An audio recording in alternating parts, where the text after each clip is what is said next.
good versus the glue, at least in the laning stage. That is why they might have picked up the Brody. No, come on, assassins. No. Wait, please don't. No way. No way. You all saw. We saw that. You all saw that. Oh my god. Don't, zoom in. Okay. If that will be the case, this is definitely a throwback to what the Ube started with. Gonna go for the Ube. Blacklist Ube loves that. He's gonna tap it. 3 seconds. What What is it gonna be? What's it the gonna be? suspense. It's a Leo Mord for Incendio. I thought it was gonna be another Yisun Shin, but nope, it's Leo Mord. Haven't seen this in quite a while, especially after the patch. Up against this composition, up against Amon. Thoughts? Okay, so a little bit of tackiness in there, just a little bit. But what I like about it is that if you put the opponent very low, and then you pop the Faramis ultimate, right? Eventually, your Oathkeeper passive is going to have a great time because everybody's going to be low after the fact. So you have your burst damage coming out from the far side. You have your sweeper from the Leomord. Eventually, the Brody will be a problem because unlike any other marksman, the Brody is not that concerned about the Benedetta getting in front of you because it's quite tanky. You can go for the stun as well. If you don't get outplayed by the Eye for now, you're gonna deal a lot of damage and stay in team fights. So it kind of makes sense to me. However, this is a much better, well-rounded draft coming up from NDH compared to game number 1. I wonder if their team fight is as good as what the draft promises. With that said, ladies and gentlemen, we are at match point. Incendio looking to send MDH back home to Vietnam, but will MDH bite back? We have to take a look at game number 2. They have to bite back, right? It's now or never. If you're MDH, there are no more chances. This is it. It's knockout time. We're going to be trying to force the retribution, but already with the leash coming up from the carry, it will be no problem at all for the Amon. And so far, Incendio Supremacy have been clearing the way much faster than MDH. I wonder whether the first rotation it will be. Seems like they are considering the purple buff, but knowing that the Faramis is going to be a problem, they will just back down. I feel like Farsa has a really strong early game, right? Your first skill or second skill basically do a lot of damage. You can easily shove the wave and then start to rotate. And to help her rotate even faster, there's always that wing by wings. And I really like how, Wolf, you're talking about they need a cleanup crew. We're all thinking, you know, Assassin to go back to the backline, clean up, and then move away. Technically speaking, an Amon can only target one person to burst him down. Yes, there's some collateral damage with the ultimate, but I want someone that could consistently go in and clean up. Therefore, that's where the Leomord comes in. So I really respect what Incendio and Supremacy has done, but for now, it feels like a party happening at the bottom side. No, it's a lot of members from MDH. Yeah, man. Are they even like trying to concede the early turtle fight? This amount of people that they're deploying here, Nard might be there for the follow, but Apex 47 will not bite the bait. This is why the glue is meta.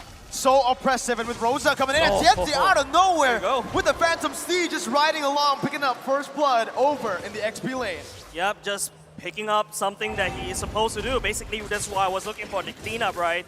Incendio, what their gameplay is to burst people down and then leave it up for TNZ to clean it up. But now Joga is already landing down as much shots as possible on that turtle, looking to use the ultimate on top of someone.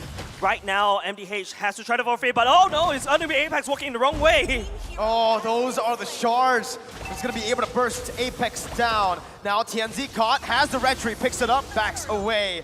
It's a kill, traded in over for the turtle. So Incendio Supremacy bought time because they know that without the purple buff, without the ultimate, Joga will not have that much presence in the turtle fight.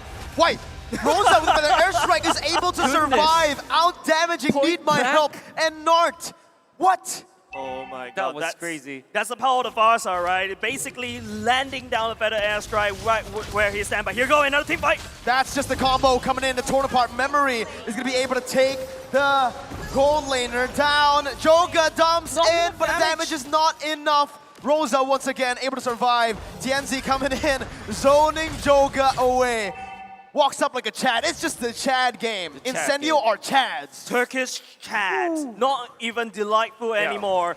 And because of how Apex and how TNZ just set it up, Sunshine was able to absorb every single turret energy away. And Sunshine is definitely going to get more gold as compared to his counterpart. You cannot just be complacent if you're MDH. You always have to be on your toes because the moment that we saw the MGH just releasing their grip, bottom lane's already being pummeled down. Oh, that's a lot of damage onto Hehe. Sunshine gonna be able to pick up a kill here. No, my goodness, Sunshine finds it in the last second. It's a double kill for Need My Help. It's a better trade for MDH. And now, it does seem like in terms of kills, they're getting back into it. Rosa with a feather airstrike, forcing Need My Help to flicker out. I think you're training a gold laner for a gold laner. I think it's still okay, especially when, you know, Sunshine is only one death, right? And don't forget, Incendio is already, in terms of gold, it's super ahead, especially after Sunshine just landing down the damage on top of the turrets. But let's take a look at the emblems. Anything that Wolf, what do you think is actually popping up for you? I think the choice coming out from the Brody this time, which is the killing spree. The Divine Judgment onto Joga. Nart able to save his jungler with the Tyrant's Rage. But just like that, no retribution on Joga. And that means it's a free turtle over for the Turkish Incendio Supremacy. So timing. The killing spree choice now for Sunshine is totally different from the Brody that we saw earlier on with the Weapon Master, right? So I would assume that there will be a time where Incendio Supremacy will snap and activate that Turkish Delight once again. Maybe in the mid game, maybe around 7-8 minutes. We're gonna be grouping up together, wanna try to outrun MDH and just take the turrets after one another. Yeah, but it's going to be Nart engaging, bouncing ball onto Apex 47. It's a good read, but it's only onto the Roamer right now. That's the Phantom thing with the flanks and the Feather Airstrike to just melt down the Cold Altar. TNZ with the double, running Nart down. That's the bouncing ball to stop the engage. And Incendio just are happy with a 2 for 0. Backing up for a bit. Nart charging the Tyrant's Revenge, but Alien stops him in his tracks. Absolutely delightful, right? You can see the power of Leomar right there. Just counteract every single thing that what Need My Help wants to do. Looking at the items, already a Hunter Strike already available for TNC. Not only just the fact that he's going to do a lot more penetration, he's going to have that movement speed buff in order for him to chase down any targets. It's all up to Nart to activate the bouncing ball at the right timing so that TNC doesn't have that follow-up. And that is why you saw the theory on Leomord, why it can be good against the Faramis, because what you do is that you chunk down your opponents with the Farsa, and when they activate the Cult Altar, they are going to be stunned up because their HPs are low. When the shield has run out, you actually stun them, which is, you know, not going to be in favor of the Faramis users. And you saw the Oathkeeper just deal so much damage against the members of MDH after the Cult Altar is done.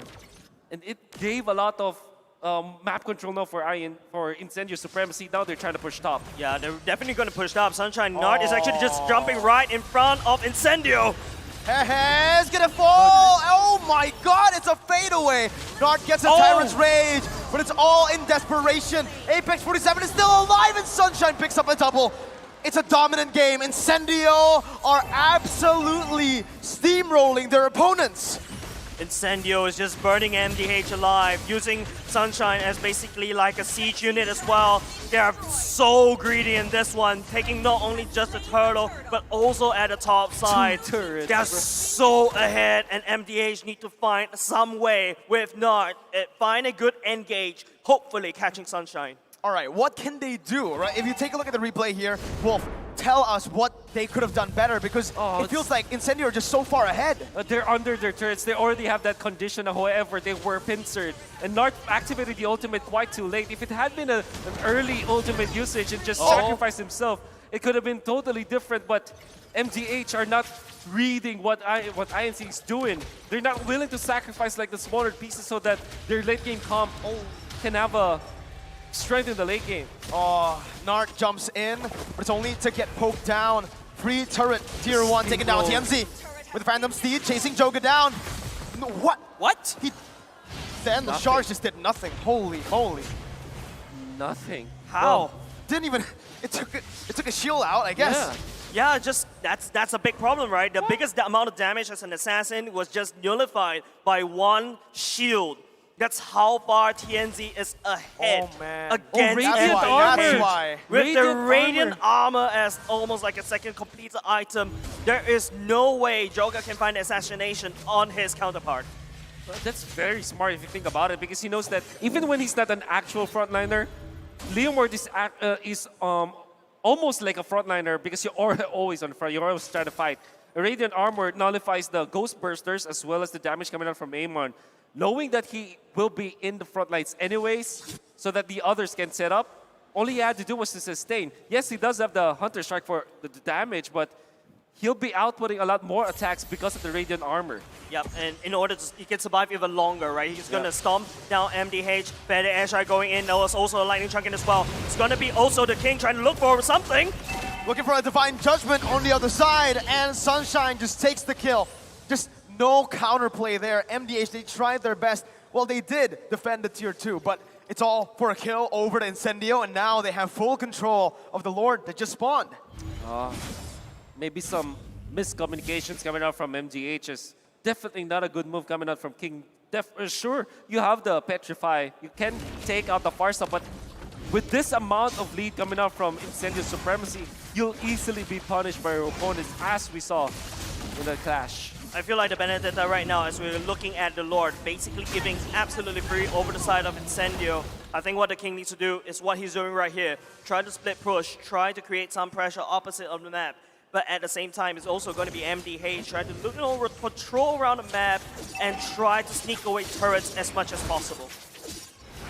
Blade of Despair already picked up by TNZ, together with the Hunter Strike.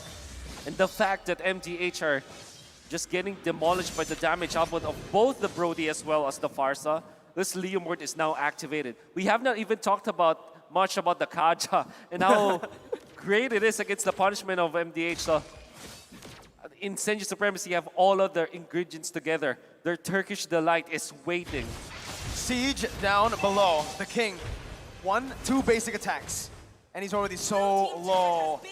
Remember, Brody, most of his damage comes in from the stacks with the torn apart memory. So if he's able to melt down opponents just like that with 2 basic attacks, man, you're in for a lot of damage. Incendio just picking turrets off left and right, mid, bottom, and even the top side has been taken down. Base turret passive is going to be taken down as well, one by one, as they look to siege down below. The Feathered Airstrike taking a...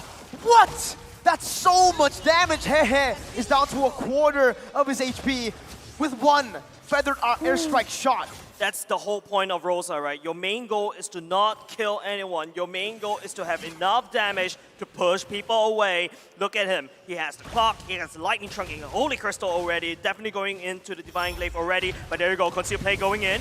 It's going to be Nart charging up. Oh, Nart not going to be able to find anything here. The Phantom Steed comes in, and the Divine Judgment too. Nart pulled back to the team, but their airstrike popped in. Need my help, going to be melted down. 1 HP, he's 1 HP, but he's still able to survive. The base, however, is going to be taken very low. The King going to be immobilized. That's a torn apart memory. The Endless Shard does nothing. Need my help has been slain, and so has MDH. Incendio take it 2-0, clean sweeping MDH. Incendio Supremacy showing supremacy in the lower brackets. They will be going up against the next challenger, which is Team Hawk. Oh, man. I am lost for words. The aggression that you saw coming out from Incendio Supremacy was because of the fact that they played the early game so well. They knew what they needed to do in the early stages. They have found their openings in the turtle fights. They made sure that the bottom lane is not going to be